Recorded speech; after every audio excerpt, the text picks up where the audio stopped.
Hey everyone, today I'm here to give a few tips on how I get myself organized when I travel. Everyone asks me if there's some sort of simple solution for packing for travel, so I thought I'd give a few of my tips.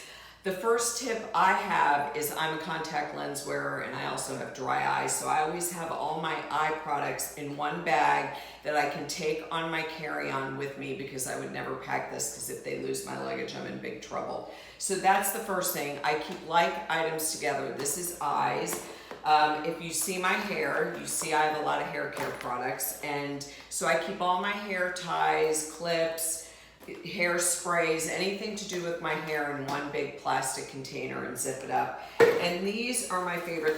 They're Sonia bags from Target. I give them as gifts. I love them. My daughters keep stealing them, so this is a new one.